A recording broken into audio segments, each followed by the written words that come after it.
आहट किसकी चैनल में आपका स्वागत है। आप सुन रहे हैं भूतिया स्टोरी। क्या आपको इस तरह का कहानी पसंद है?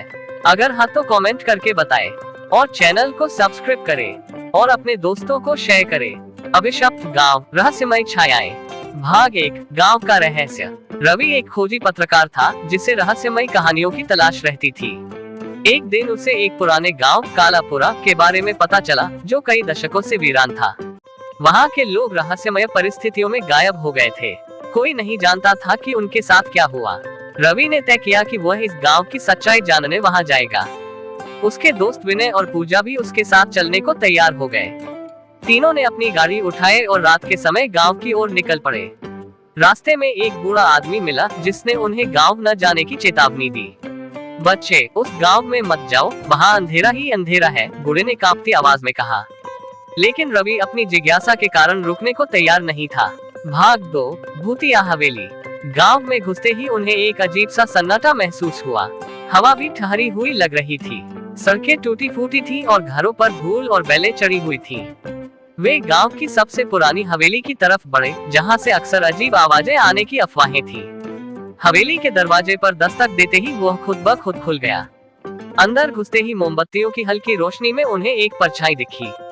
पूजा ने घबराकर रवि का हाथ पकड़ लिया। तभी अचानक दीवारों से फुसफुसाहटें आने लगी। तुम्हें नहीं आना चाहिए था। विनय ने टॉर्च निकाली और आगे बढ़ा। तभी हवा में एक साया उभरा और भयंकर चीख गूंज उठी। भाग 3, मौत का खेल। रवि ने चारों तरफ देखा। हवेली की दीवारों पर पुराने खून के धब्बे थे। तभी उन्हें एक पुरानी डायरी मिली। उसमें लिखा था, हम पर शाप है, जो भी इस गांव में आएगा वो कभी लौट नहीं पाएगा।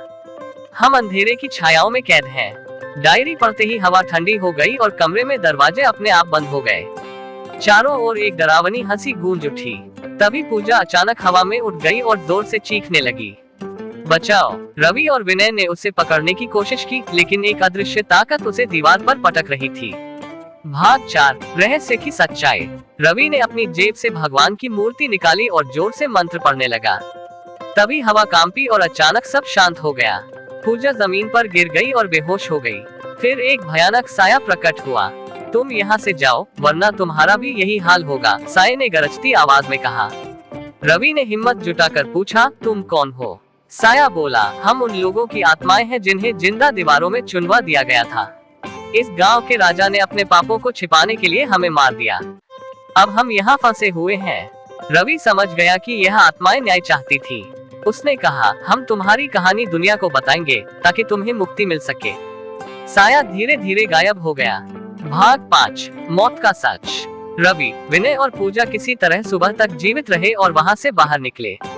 उन्होंने पूरी घटना एक रिपोर्ट में लिखी और जब वह खबर फैली तो सरकार ने उस गांव की खुदाई करवाई। वहां से सैकड़ों कंकाल मिले। उस दिन के बाद गांव का शाप खत्म हो गया। लेकिन रवि के कैमरे में एक आखिरी तस्वीर थी, एक साया जो दूर खड़ा उन्हें देख रहा था। क्या ये शाप सच में खत्म हुआ था? समाप्त।